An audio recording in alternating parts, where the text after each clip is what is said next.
Hello, good evening everyone. My name is Errol Anderson, and today I'll be doing a brief analysis on Cambridge's Write and Improve program online. This is a computer-assisted feedback program that gives English language learners feedback on their writing. So without further ado, let's move along.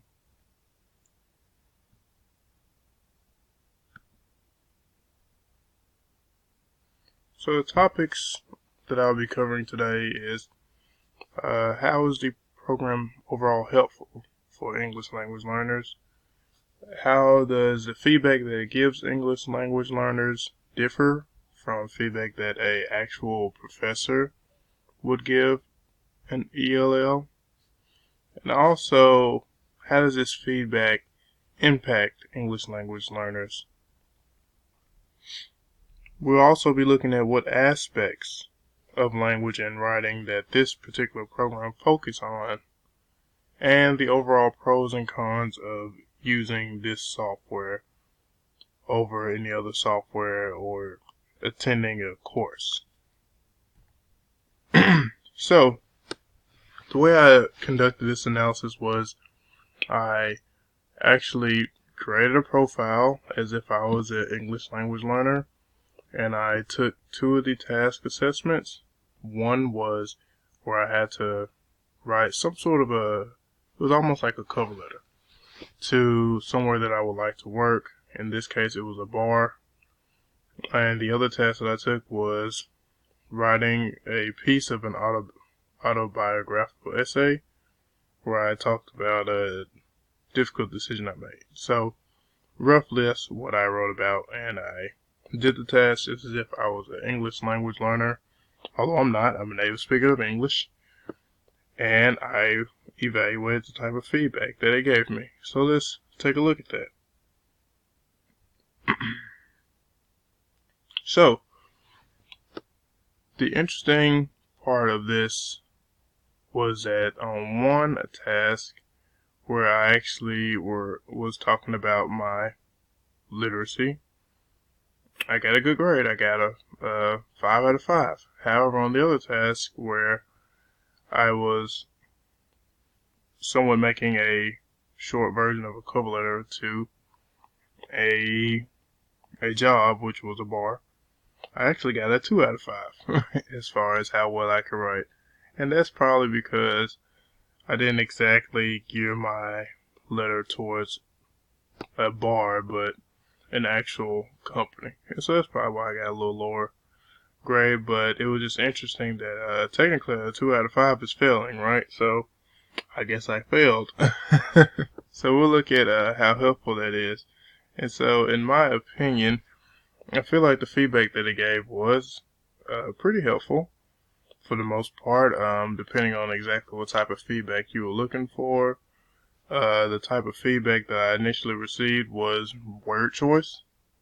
It talked a lot about what words didn't quite look right, and as you can see, suspicious words that I used that they would have not used, and there were some errors in the text that I submitted. And so I did find it rather helpful. I didn't notice some of the errors I didn't notice before. And we'll talk about noticing a little bit later.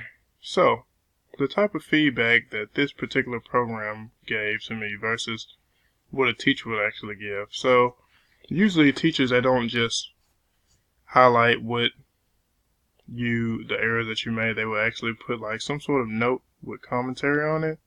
This particular program didn't. It kind of just highlighted a paragraph and pointed out one word that was quote unquote suspicious to them.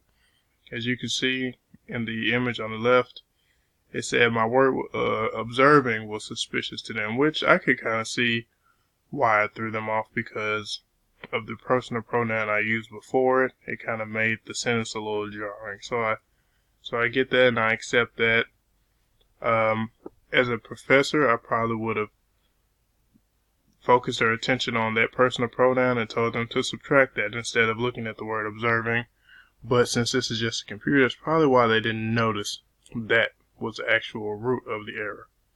If you focus your attention on the second image to the right, you'll see that they noticed that I used the word capable wrong. Instead of capable, I put capability. So it should have read I am capable of interpreting instead of I am capability. So they did notice that, which is good. They picked that up.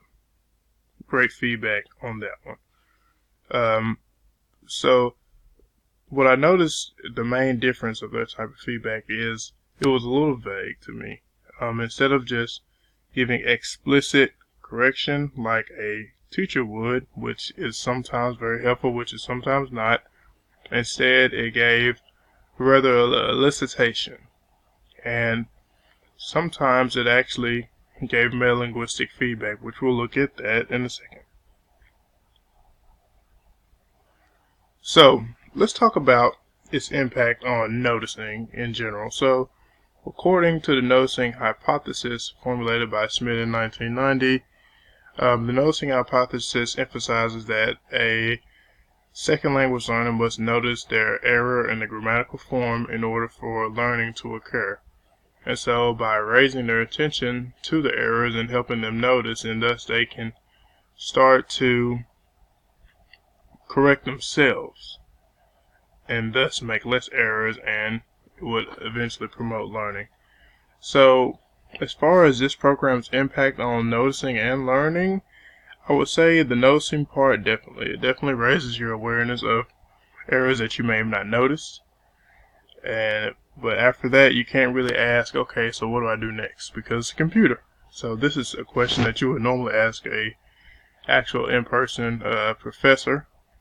What you can do now that you've noticed the error, how do you correct it? But here they pretty much they just kind of focus on, okay, this is where you went wrong.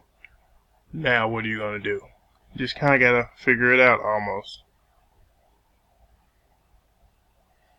And so this program's main focus and its main aspects on language and writing were word choice.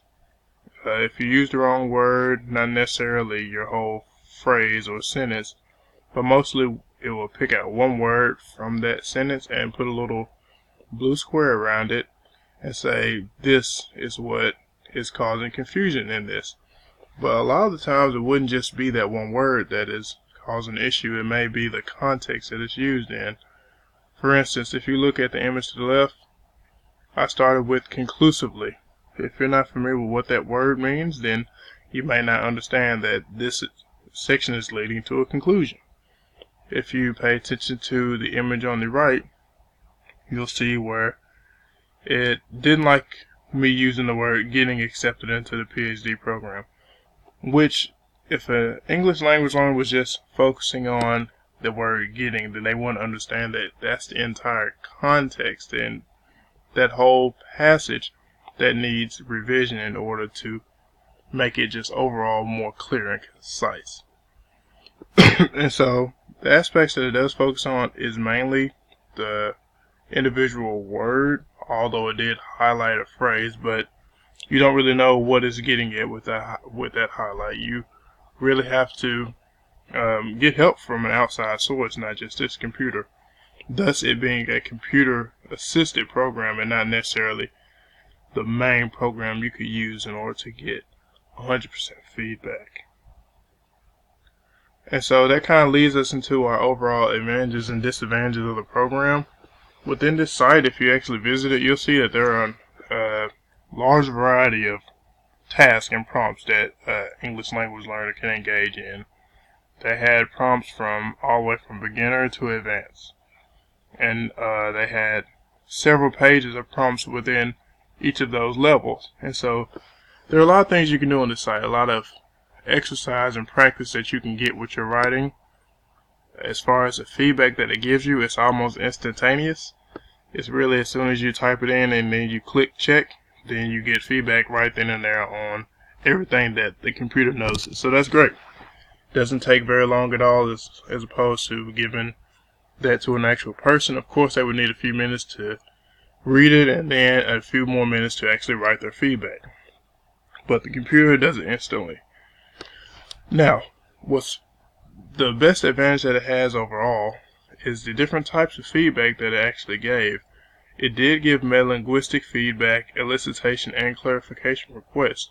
And so if you allow me to kind of divert from the PowerPoint, I can show you exactly what I mean by that. Please forgive me. So, an example of the metalinguistic feedback that it gave was here with the capability. If I click on this, it shows it's a suspicious word, and that what it's basically saying is I used the word wrong form. And additionally, if I look at the other one I wrote, it gave metalinguistic feedback again with this word literacies. The whole sentence is me to perfect my personal literacies, when in all actuality I should just wrote my professional literacy. It is specifically stated there is an error with the accountability. And so this is great.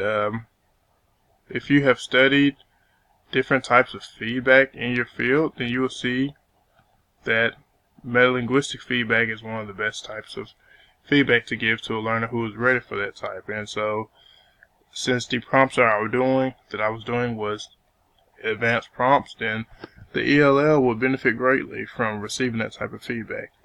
Along with that, it gave a lot of elicitation. It didn't necessarily or explicitly state what I needed to do, right? But it kind of prompted me to do my own research.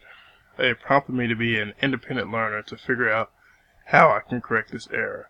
And it also asked for clarification. It said this word doesn't look right, or it had a question mark next to its comment to show that there was a lack of understanding here between the writer and the reader that needs to be corrected. So all those advantages are great. And so if I just had to pinpoint some disadvantages, I would say that this is very impersonal feedback. Since it is a computer, you can't really communicate with them back and forth. You just kind of have to accept the feedback that it gives you and go along with it. You can't really ask why it is giving you the feedback that it's giving you, because there's no chat feature unless you get on the phone with customer service. But as far as just using it for its basic features, you can't do that. And this pretty much goes along with all computer assisted programs that don't really pick up on emotion within the text. And we all know that in writing, emotion plays a very significant part in the way you write.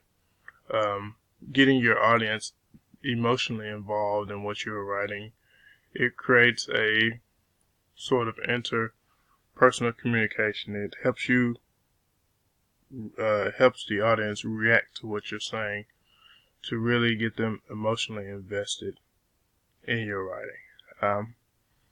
But overall, I would say that the program is beneficial for those who would like to try it. You can follow that link, writeandimprove.com. I feel like it's a great way to check your writing. If English is your second language and you're really serious about learning it, there are various number of other programs that you can use, but this one I would definitely recommend. So give it a try if you please to. That's pretty much all I have for you all as far as this analysis. If you have any questions or comments, please leave them below. Thanks.